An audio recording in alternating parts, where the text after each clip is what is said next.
Welcome to another maintenance seminar brought to you by Thunderbird Aviation. My name is Rusty Freeman. I'm the operations manager at the Crystal location, and we are here today with our director of maintenance, Paul Bloch.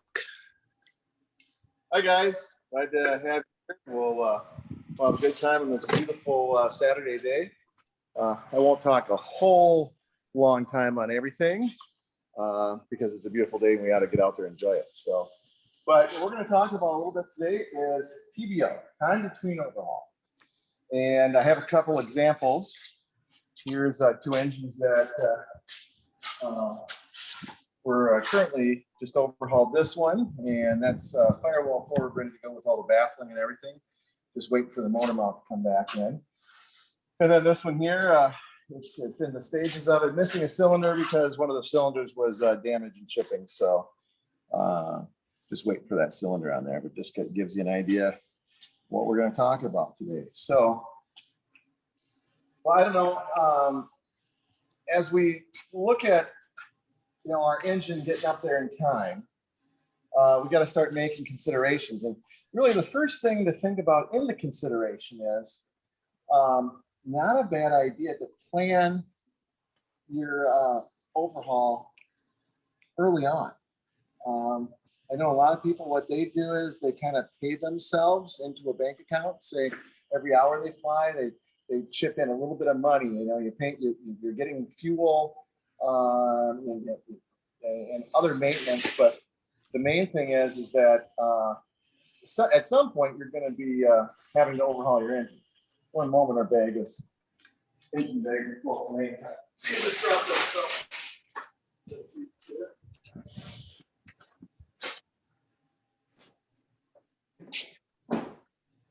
So one of the things I always think about is, what I do personally for myself is, I put in a dollar amount into an account, and kind of every hour I fly, just so it's there in that account. So when it's time, or when your engine has a major problem, you have the funds set aside to work on it. So a lot of controversy. People say, well, TBO suggested it is. For Lycoming, it's in service letter 1009, and it probably has some letter after it. I think it's Bravo Echo right now, possibly. In Continental, it's an SIL 98-9 with probably some revision letter after it. What do the manufacturers say? They say, well, we've done testing, depending on how you're operating it. We got two criteria. One is a time criteria. I think a lot of times people look at that time criteria and they completely ignore it. Usually the time criteria comes first in these service letters and service bulletins. Lycoming, 12 years, Continental, 12 years. They say that regardless of the hours, every 12 years, you should overhaul it. So, I mean, you go purchase an airplane and it says, well, it's got 5 hours on it since overhaul, but it was done 20 years ago. The manufacturers consider that needing an overhaul. Now, I know those moving parts haven't been moving around, but, and wearing out as far as that, but there's an engine sitting can get corrosion and rust in the cylinders and problems on the cams. So, I mean, I think that's the major criteria for the manufacturers, an engine that sits, but also an engine in service, they still say 12 hours, or 12 years, excuse me.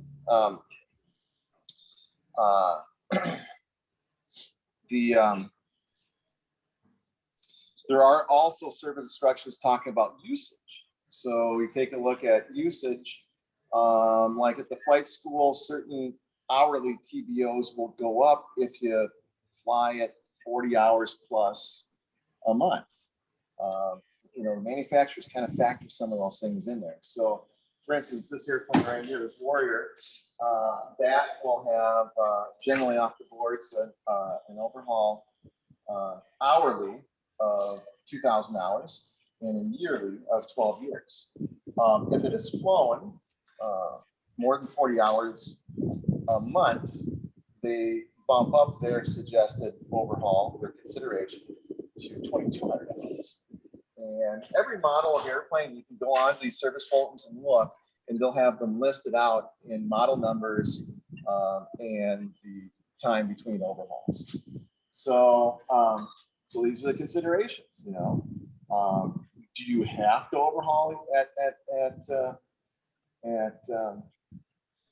when the hours are at whatever the recommended is? No, it's not a mandatory as far as a legal FA, unless you're flying 135. 135 have to follow all manufacturers' time limits. It's right now a consideration. Have I flown over TBO? A lot of times I've gone on condition days. My first cadet that I had, I flew it to 2,800 hours before I overhauled it. Still was condition based in really good shape. But the consideration on that is I was selling it and it loses value by not having an overhaul engine. So I overhauled it at that point. So these are things to think about. These engines are designed very well. Because you went over TBO doesn't mean it's going to fall out of the sky. Major consideration is, are you keeping up with accessories? I think a lot of times. If it's been a long time since you've changed oil lines and fuel lines, you should take a look at that. You know, airframe manufacturers recommend. They have a recommendation also on changing those things. You have a mechanical fuel pump on a lot of the engines. Those are just an AC Delco style diaphragm pump. They can start to wear out. Not a real expensive thing to have, you know, change that pump on the backside. If you're going to go over a little bit of the recommended, maybe you want to take a look at a couple of these items and say, hey, you know, I want my fuel pump to fail. The other thing is, are you keeping up on your magnetos and the overhaul on those? How is your carburetor fuel circle? Does it, are the shafts that the throttle body shafts on there, are they loose? Are they not metering properly? These are other considerations to take into account. A lot of times it's the accessories that can get people in trouble. They just keep on going past TBO, and none of their accessories, they haven't taken a look at them. Carburetor might have, you know, it might not have even overhauled it at the time when they overhauled the engine. So these are things that you have to just think about and come up with a plan, and take a look at what you feel comfortable with. Are you, you know, some people say, well, you know, I had a problem with cylinders, so at 1,000 hours to replace the cylinders. So really, I got a top overhaul at 1,000 hours. Now I'm at 2,000 hours.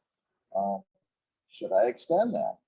And, you know, technically, the overhaul is only considered when the whole engine was overhauled. But yeah, that is a consideration. That's something that you need to sit down, do a little research, prepare, and make a decision on where you feel comfortable. So the next thing we're going to talk about is, okay, I've decided I'm going to overhaul my engine. So where and what are you going to do? You could go to the factory, get a factory new engine, give them your old engine, they'll give you a credit core on it, and be a lot of money. It'll be 0 time and 0 time since major overhaul. But you're going to pay a premium price for that. Then another thing you could do is go to the manufacturer, and then they sell engines that are called remanufactured, especially like one does. And they'll have an RL on the serial number range after they overhaul. There again, that one's remanufactured. It's not factory new. What they've done is they've overhauled it to factory new standards, and they stamped an RL on the serial number saying it was remanufactured. They 0 time out the total time on the engine again, because the manufacturer has that ability to do, and then 0 since major overhaul. you'll pay premium for that also, because you're getting a 0 time, total time engine. So, and then the next thing would be just what we consider a field overhaul. And the field overhaul, the total time of the engine stays with the data tag. And even though components are replaced, you might have a new cam or even a new crank, and maybe your case had a crack in it and had a new case. There are definitely new components being put in, but still it goes along with the serial number. In a field overhaul, the total time stays the same. And then of course you have 0 cents major overhaul on that. And these are things to consider. Some people like doing the factory because a lot of times you can get a crate engine, you can send them your engine, they send one out, and you can have that turnaround, you know, in a couple of weeks or so, versus sending your engine out to an overhaul facility. And on average, they're, you know, depending on it, running a couple of months, 2 to 3 months to send your engine out. So you're down flying. That's something in consideration. One thing nice about sending your engine out, which I like, is if you have, for instance, that cadet I had 2,700 total time on the engine and airframe. I'm not going to send that engine out to a facility and get one of their built-up crate engines, because you don't know what you're going to get. I could come back with a 10,000 hour total time engine. And to me, you know, sometimes you want to keep that newer, fresh, younger engine along with the airframe. That case of mine only saw 2,800 hours. That's nothing. That's really nothing. The crankshaft saw 2,800 hours. That crankshaft came back, passed inspection, and all the dimensions were like factory new. So that's something to think about. You have to have a consideration in the airplane. We're moving engines around all the time. That total time doesn't really matter to us. Just kind of changing, moving things around, overhauling. You know, this one came out of one airplane. It's probably going to go into another airplane. So we don't really, that consideration for us isn't as big of a deal.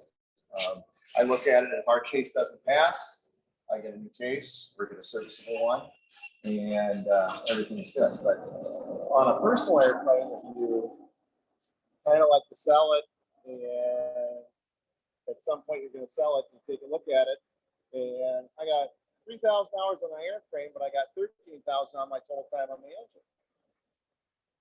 You might look at that and go, what? I don't know. It'd be better off if it was closer match to the airframe. So those are considerations about doing crate. You don't know what you're getting on a crate unless you go to the factory and get a remanufactured engine. That would be 0 time, and or a factory unit, but you pay premium price on that. The other aspect of these overhauls are where you go.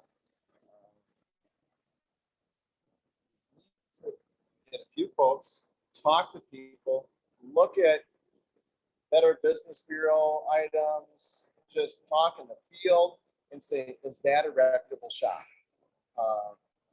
There are a lot of field overhaul facilities that they cut corners. It's the bottom dollar. And I look at that, and to me, that's not worth it. I overhaul an engine. There's certain components that I just don't even want to play around with, and you know, they might cut corners. Oh well, I mean, we're gonna use the tappets inside, which are the items that ride on top of the can. That's legal on a field overhaul. If you look at the manufacturers, they'll have a service bulletin saying what has to be replaced and what can be redone and reworked and reconditioned. Obviously, a crankshaft can be reconditioned. it gets maintenance, and if it has any markings on the journals where the rods where it rotates in the case, they'll grind down. You can see in here, get a picture here. Here's where the connecting rod connects onto the crank. Then what they'll do is they'll grind that down to the next level. And they call it an undersized crank.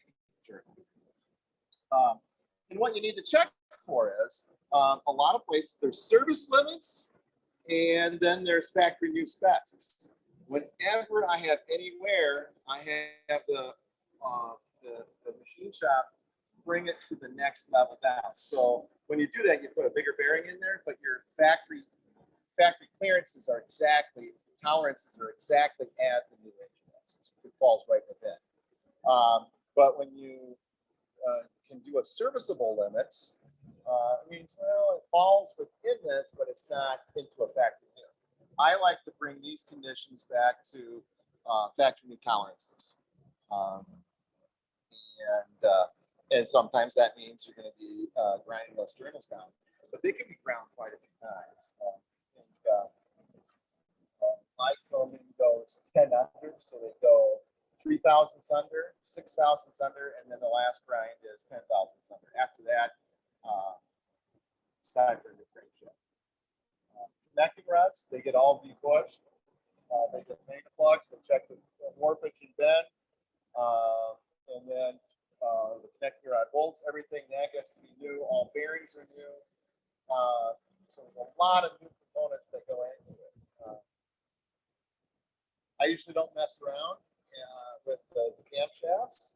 I usually like factory new camshafts. And like I said, those tappets that ride on the bolts of the camshaft, I'll just buy new ones. You can get them refurbished, resurfaced, but I'll tell you what, you put that together and $300 later, if one of those wears down, you're going to be kind of bummed out that you went with just reconditioning. Brand new, they usually don't wear down. They can, still can happen. It's not a perfect science when you do this. You put new components together, and sometimes they just have some issues at the beginning. That's why we fly time off and break into it.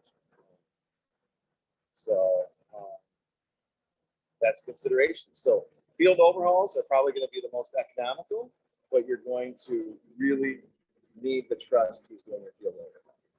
And look at the internet nowadays. It's nice because people say I had troubles here, I had troubles there.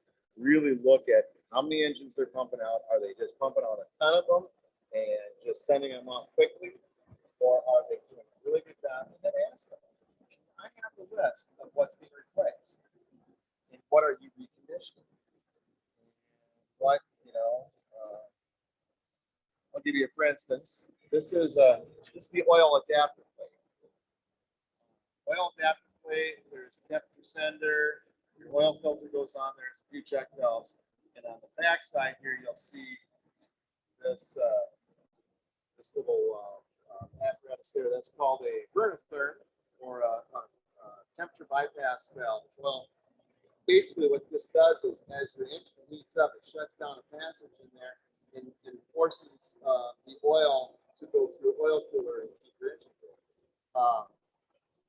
I've seen people come in with field overhauls and old valves have been put in there. Lycoming says in their manual that you cannot consider it a field overhaul unless you replace that new.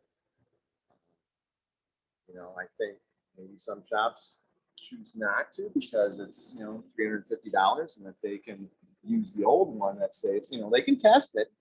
I mean, and there's nothing wrong with that, but to consider it a field overhaul, Lycoming says that needs to be replaced. So is there anything wrong with the old one? But it's what are we, what does the manufacturer have to say about it? So, cutting corners is not a good thing. You pay a lot of money for this, and a little cut in the corner, you're still spending a lot of money on an overhaul. So be careful. Really know who's doing your overhaul for you. If you're really going to be concerned, yeah, go to the factory. Paying top dollar. Look at the numbers. Factory remans and factory overhauls usually are significantly higher. And I don't know if it's just because of the factory, but if you think about it, here's one thing. Let's see if we can look over this engine. A lot of fuel overhaul facilities will take your oil return lines, your inner baffles here, and they'll just use the old ones.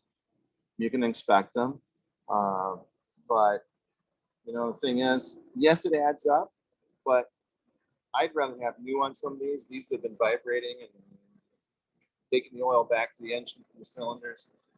These baffles here, they keep your engine cool. They really cool off the cylinders. That's the in-between baffles that forces the air around the head. So when those start to wear a little bit, you lose effectiveness on cooling. So we like to replace those because 2,000 hours or so, they're kind of worn out. You can see them. They're not perfect.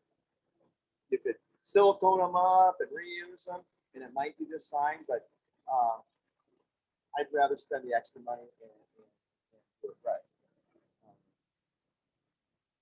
Carburetors are usually just overhauled. You're not going to get a new carburetor. Fuel pumps, you can get a remanufactured one, but we usually just go brand new on those.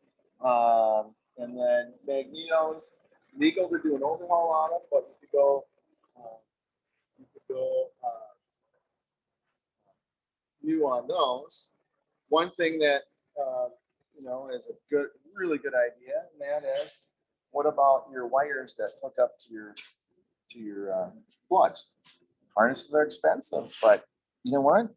They get chafed, and if there's any electricity kind of bleeding off of them, you don't want a bad running engine. So, I mean, yeah, it's $600 for a typical wiring harness. That's a lot of money, but it's worth starting fresh.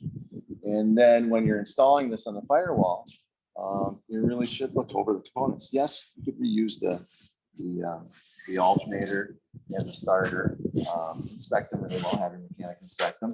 But all the hoses, kind of really do the hoses, and not a bad idea to take a look at your control cables, throttle, mixture, prop governor, and replace those. Depending on the hours and how you fly it, 2,000 hours moving a handle back and forth, that's quite a bit of time on a cable. And most manufacturers of the airframes will say, you know what, at overhaul, you should replace these things. Do people do it and not replace them? Yeah, it does happen. There again, it's a good criteria and a good suggestion, but it's not mandatory to be legal. These are all things that need to kind of consider when it's time to do a firewall forward power plant overhaul. So, and that's kind of, and then price shop. Get a few quotes. Talk to the facility, see what they're sending along with that overhaul. And then you can also talk to them. A lot of times, what you're going to find is for a core, it's going to be, obviously not your aircraft baffling, but it'll come with a carburetor or a fuel servo, a new fuel pump, probably with a set of mags and wiring harness, starter, and sometimes alternator. Now, you can say, I just replaced my starter and alternator, 200 hours ago. Well, then talk to them about a reduction where you don't need to have that in your overhaul. Take that out of the equation. No sense really replacing it if you don't have much time on it. Because all they're going to do is, like the starters they'll just send back as a core, and it's just kind of you've just spent $600 extra on something that you didn't need to. So it's just being involved and thinking about it, doing a little research before you do it, and have kind of a plan set up. So when you do have an engine problem and it's looking like it's catastrophic and you need to overhaul, that you're not just scrambling and making these decisions under stress and duress. So another thing to look at that time is the condition of the exhaust. Is the exhaust, the risers, everything, how much time has been on them, the mufflers, the shroud. Maybe it's time to do an overhaul on those too at the same time. This is a good time when you have it apart to do as much as you really need to. So you have really an airplane that's not going to have a whole lot of maintenance spiral forward in the next few years. As I see people, they freshly overhaul and they put a bunch of rotten components back on there, and then their next annual, they're like, "Oh, my shroud's falling apart." Maybe that was time. It was probably falling apart when the mechanic or whoever put it back on that engine. So take a look at the stuff thoroughly, all the accessories and things that are going to be reused. So.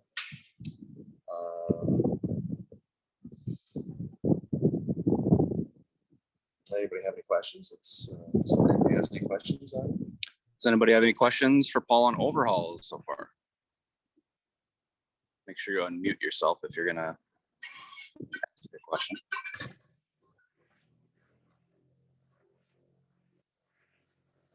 So far, Paul.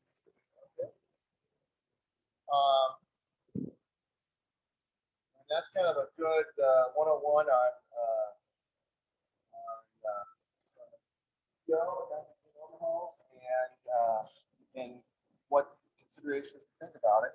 The other thing on there, if nobody has any questions on TBO and overhaul, I wanted to talk a little bit before we leave. What time are we at right now?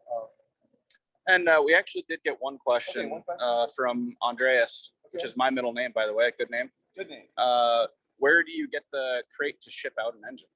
Well, that's a good question. So if you, let's just say you ordered a crate engine from one of the manufacturers, they'll send one out.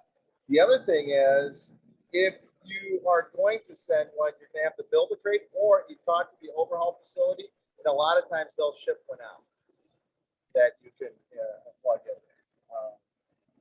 And that's usually the easiest. So if you're going to send your engine to, say somewhere in, I don't know, California, what I don't know, somebody that builds an engine a little ways away. The other option is you could always have a road trip, put it in the back of the vehicle. They're not huge, and if it's not that far in the Midwest to go over and drop it off personally, and then you can see their facilities, actually talk to them, put a name behind the person that's doing it. I mean, you're going to be spending, depending on your engine, a little 4-cylinder like this, you're going to be spending $25,000 to overhaul, all the way up to $60,000 for some of the 6 cylinders and larger engines. You're spending a lot of money. Might not be a bad idea even if you rent a U-Haul and bring it to them. Not a bad idea to meet the people that are going to be putting your engine together, and you'll have a better feeling, I think, when you meet. I personally do when I meet somebody in person versus on the phone. You get a good idea on the phone, but when you meet them in person and you see what they're doing, take a look at their facility.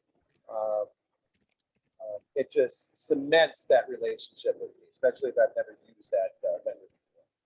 So, but if not, just contact them. They'll send a crate out for you a lot of times, and or you can look online. I've built them before. It's not really horrendous. You just start with a pallet and you start building up around there and attach to the motor mount areas. And really isn't a big deal on the crankshaft. So there's also a lot of YouTube videos on building aircraft engines crates. So that's also another option. That's all. Let's see. We might have one more here. Alexander asked, is a piston engine in a Warrior generally as reliable as one you'd find in an average sedan? Does the stress of hard landings contribute to added wear and tear? Or are there significant differences that are in play that vary why one engine is more reliable than another? As far as reliability, it depends on the actual engine design. And the biggest factor I think you're going to find in TBOs, you'll see manufacturers that will have lower TBOs on certain engines, and that is a lot of times higher output. Geared engines, there's going to be a lot more wear and tear because to get the horsepower out of them, they're spinning them faster. So say this engine right here is, produces its horsepower, max horsepower, 2,700 RPM. That's typical for for an aircraft engine, and that's we call this an 0360 A4M, goes in an Archer. No, excuse me, this is the Warrior one. That's the Archer one. Look about the same. Same case, a little bit bigger cylinders, a little bit bigger carburetor. Both of these are very bulletproof engines. The cylinders are very reliable, easily make it a TBO. But these are low power engines, 180 horsepower, 160 horsepower. That's not a lot of stress on them. So they very typically make it to TBO and beyond on condition basis. Now you got a turbo supercharged Continental engine or Lycoming engine that's producing 350 horsepower, and they're pushing the limits on it. You're going to see the TBO is going to be a little bit lower, and you're going to have cylinders are going to probably go quicker and not make it to the full TBO, very, very likely. So it all depends on the usage of the engine. This basic design, the next step up, they change the cylinders out on the 360, and it goes into engines like the Mooney, the Arrow, and that's a 200 horsepower engine. You'll find a little more distress in that next bump up of 200 of 20 horsepower. For instance, on some of those, same case, but they sell what they call beefed up cases. And so I'll use on the lower power ones, I'll use these standard, I'll just put in there a standard 320, 360 case. On those fuel injected IO 360s with that produce 200 horsepower, I'm going to use the beefed up case. I wouldn't use one of those. You could, but there's a lot more energy being transmitted to these components than you can have a case that cracks. So hope that answers the question. But as these get more sophisticated, this is a very basic, very low horsepower engine. As they start pushing up the horsepower, for instance, the 0540 engine that goes in like the Dakota, same cylinders, just two more, an extended case. It's producing 250, 260 horsepower. That's great. No different than this. I mean, but however, on some of the Saratogas and some of the other ones, they're starting to bump that up to 300 horsepower engines, and those have a lower TBO, and they have more issues because you're producing horsepower, and then things tend to break more frequently. But not uncommon for the 250, 260 horsepower 6-cylinder stretch version of this one with parallel valves. These are parallel valves. You'll see some of the heads when you look at the engines. These are parallel because the rocker arms and the valves are together parallel. The higher horsepower ones, you'll see they come in at an angle to get more clearance for a larger valve in there. And those heads are a little bit bigger and producing a little bit more horsepower, and thus, you're gonna maybe the reliability might not be there, but yeah. So Paul, Alexander also wants to know, just after an engine overhaul from a manufacturer, are there any special considerations during a run-up that you might otherwise wouldn't normally check? Yes, you follow. They're going to give you the engine manufacturer is going to give you a braking procedure, and they'll tell you exactly how to brake it in. And for instance, like a Lycoming engine, they don't want you idling it, and just taxiing a lot and just running it without. They want you to go fly the airplane and do a break-in for the first 25 hours. Here at Thunderbird, what we do is we after it's installed, we do all the checks. You got to be safe, do all the checks for the POH and stuff and in the manual. But once we deem that that's healthy, then we go out there with this break-in, and the instructors will go up and follow that procedure. And so you have to just look at what the procedure is of the manufacturer, what oils they want you to use, and just follow what they do. They'll give you specific instructions on how they want to do it. And yeah, that's very crucial. Break-in hours are very crucial. The biggest thing on it, it's not gonna hurt the lower end. The biggest thing is the cylinders. And the cylinders are not cheap. I mean, a cylinder like this nowadays is $1,500–1,600 a piece for that cylinder kit. And you break it in improperly, and so what we call glazing the cylinders, and it starts burning oil, the compressions don't work right, and then you got yourself a mess. And to take it off and then you have to overhaul them and hone out the cylinders, put new ring. I mean, it's just, you want to break it in properly. And breaking it in properly is not a lot of idling, not a lot of sitting around, not a lot of low power settings. They want you actually apply it. Cruise power, they vary between 75% and 65% of light comings on most of their break-ins. But there again, you follow what the manufacturer says. They're the ones that overhauled it. They know what's the best way to do it. So Paul, I have my own question a little bit. These engines have flat tappet lifters, right? They're actually, well, they can have. There's two different tappet lifters. There's a spherical convex one that's diamond plated that Lycoming made within the last 10 years. And then they have their flat ones.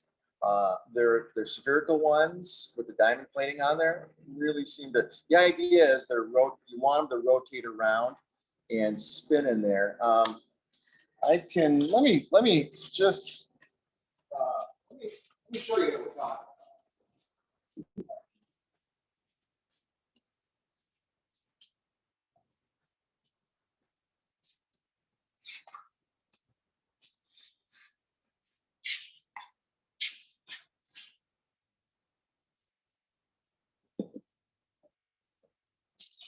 You're not going to be able to see on this, but this is there's also explain another design, but this here is, and you can't see it. It looks flat, but it actually has a concave on it, and it helps rotate. In here, it's rotating, and this is where the lobe of the cam contacts. But the idea is they want this tappet to be rotating. So it's not hitting exactly the same spot on the lobe. It's always kind of having a good surface in there. And what you'll see is, you can see when they're rotating after you pull an engine out, they'll have a nice circular mark of wear.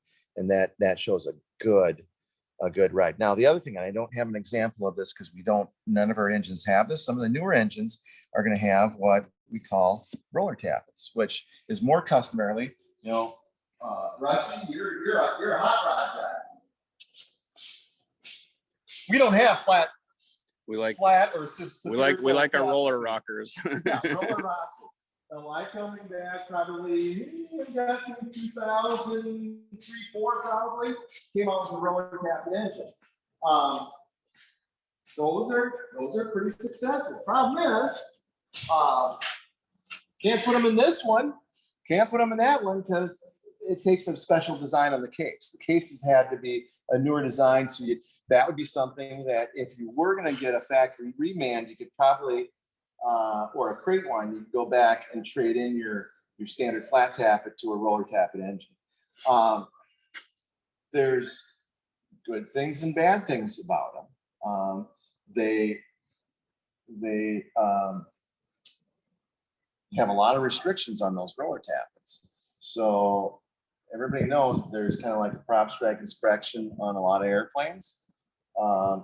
You don't have to necessarily disassemble. You can dial the crank and check the gear in the back if you've had a prop strike. But if you had a prop strike with a roller tappet engine, it is a disassembly because they say at overhaul and at prop strike, roller taps have to be replaced with new. There's no servicing roller tappet you know, and so that's a disassembly. Plus the roller tappets are three times the price easily. And the cams are a little bit more expensive because that's the same cam. So, I mean, but you got a rolling surface before instead of a friction surface. You know, I've seen a lot of tappets wear down, but I've also seen a lot of them make it to 2,000-3,000 hours and no distress on it. So I think the biggest thing is an airplane sits. I don't care if it's a roller tappet or a flat tappet. Those surfaces are steel and they're going to possibly corrode, rust, pit. And when that gets pitted, let me go real quick. I'll show you. I'll show you what they look like. Run real quick here and I'll get you some of my props.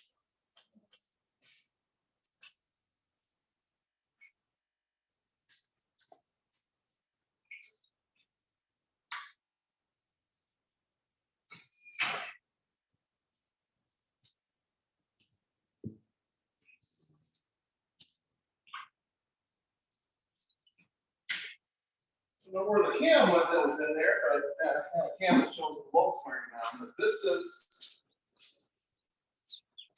these are two of the flat tappets that got some corrosion. And then what happens is that just takes all the material and you can see how rough it is, and it grinds down the lobe on the cam. This isn't good. But I think we'll see how. I mean, we've heard a lot of good success with the roller tappet engines, but they're relatively new. 15 years now it's out the market, and we'll have to see the longevity. How long have these been made? Since the 40s and 50s, and they've made some advancements in them. I think time will tell. But unfortunately, on a lot of cases, you're not, these are older engines, we're dealing with an older fleet, not brand new engines, not brand new aircraft. So,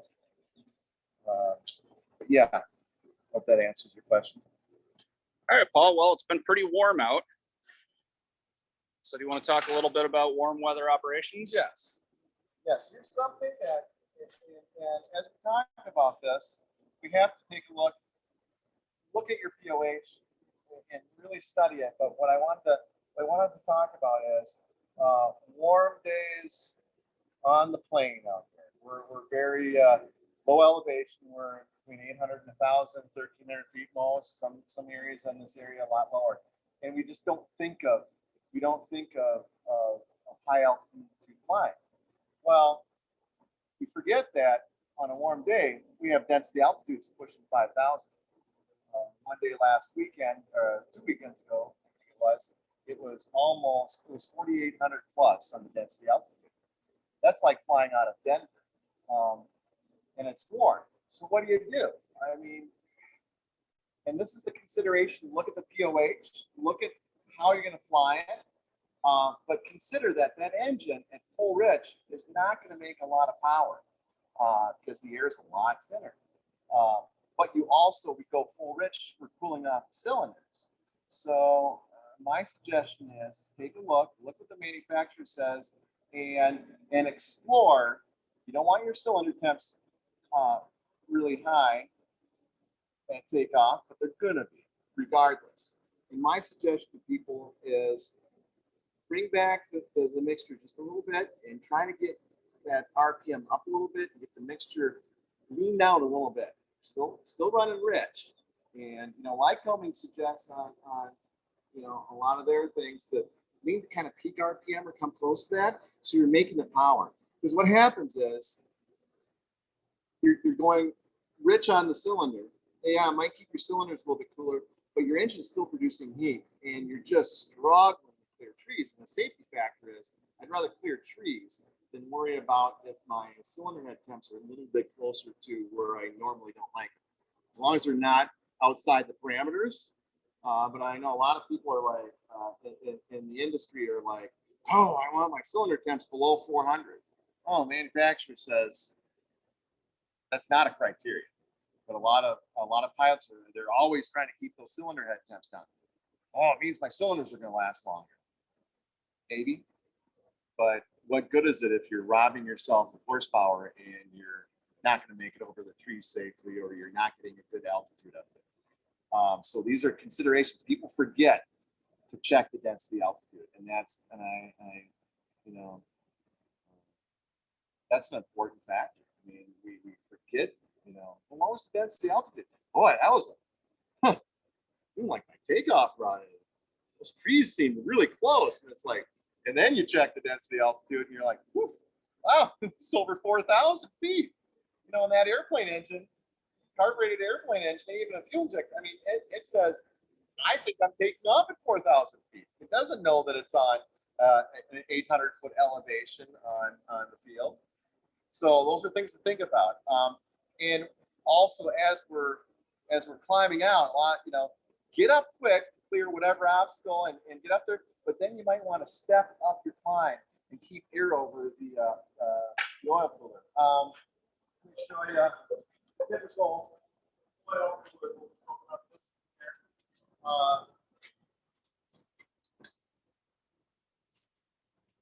This is the size of an oil cooler on a typical aircraft engine. Not real big. And the air has to come in over the front and over the hot cylinders and through there to keep that oil temperature down. It needs a lot of air. So hot days, the cylinder head temps might be fine. You might be 400 or not much over it. You're in a good safe range taking off, but your oil temp's going to go up a lot because as you're going up, you're not getting that good airflow through there. So the thing is get up quick at a safe altitude, and then maybe do a cruise climb up, or maybe you're gonna have to level off a little bit and step your climb up to your altitude that you want to go, and lean as you go. And just, if you got telemetry on there, obviously you have an oil temp. Not everybody's gonna have a cylinder head temp, but if you have a KPI or a cylinder head temp, you can monitor that. And I always say to people, play around with, if you go full rich versus maybe peak RPM, your cylinder head temps go higher. I think you're going to find that it's still at peak RPM when you're sitting there right at takeoff, and you just run it up and you just pull it back and you watch that needle come up on the tack, that you're still going to be in excess of 100 degrees rich of peak on your EGTs, which is pretty fat. I mean, that's still a lot of extra fuel going through there. And you might not need, all you're doing is robbing performance by throwing the extra fuel there. But it's a consideration. Look at what your POH, what the manufacturer says, and then just make some of these evaluations. But I mean, I know personally, going full rich in a high density altitude with my little 160 horsepower engine, I'm a big guy, and I'm like, I want a little more performance out of there, So I'm gonna go back a little bit from full rich. Not gonna go extreme, but just the back a little bit to just do a little more power. And I've noticed that I do have CHDs. I've noticed my CHDs are still fine, and but my performance, my climb is better, and thus my climb's better.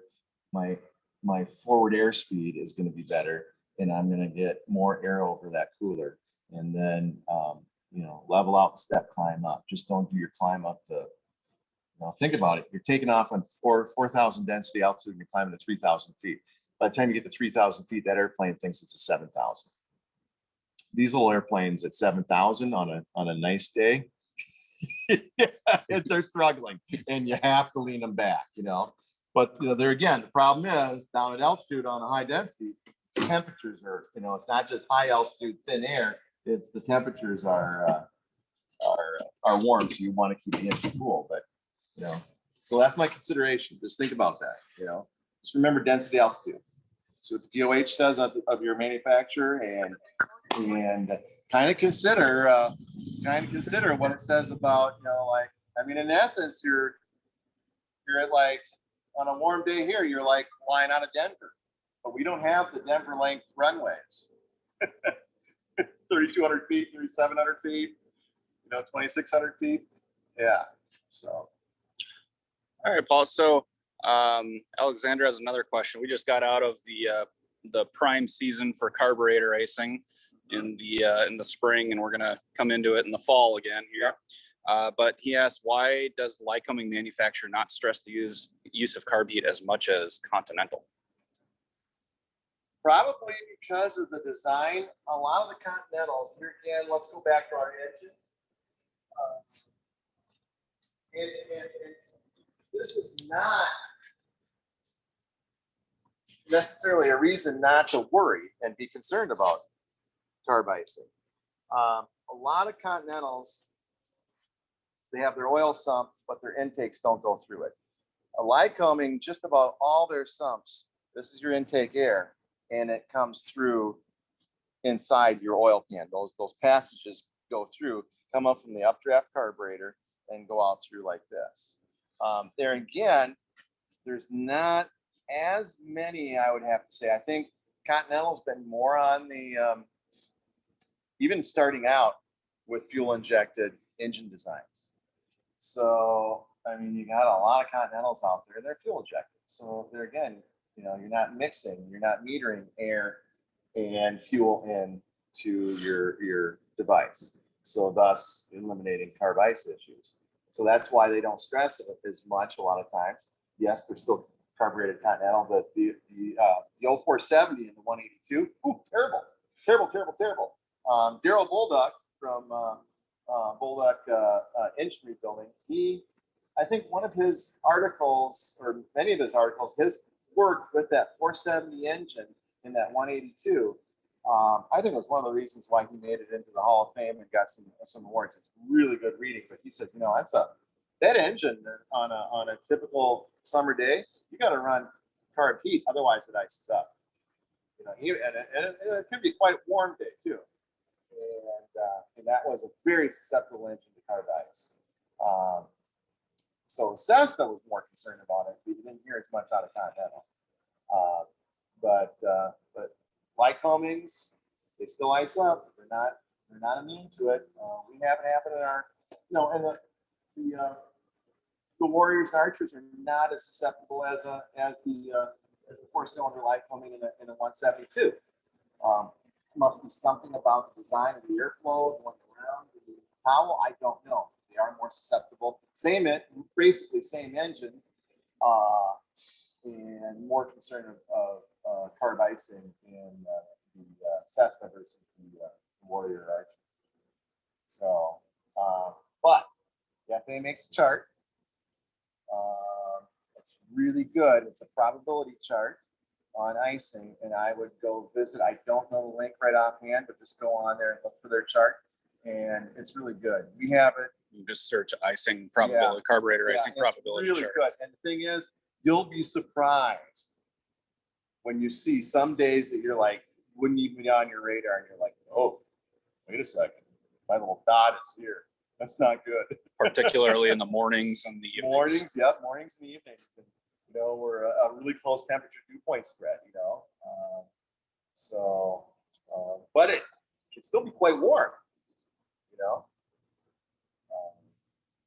And you kind of think about it. Same thing with aircraft icing.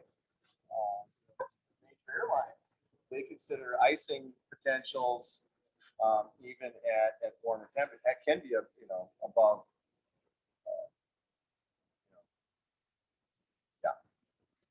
Yeah, I know for our operation, the Piper POH says to only put carburetor heat on when carburetor icing is suspected. Right. But we've changed our operation to low RPM. Yeah. Low RPM settings. Yeah, exactly. So, carb heat on any low RPM setting. Yep. So yeah, that's now we've been on time there, Rusty. We're nearing the end. Does anybody have any last questions for Paul? I'll give you a minute to type it out, or if you want to come on camera and ask it, you certainly can.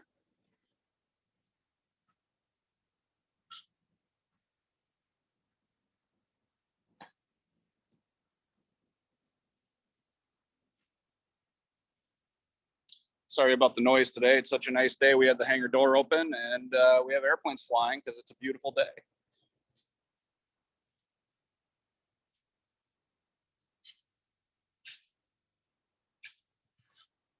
All right, Paul, I think that's all we got. All right. Well, thanks guys for coming out on a beautiful day like this, and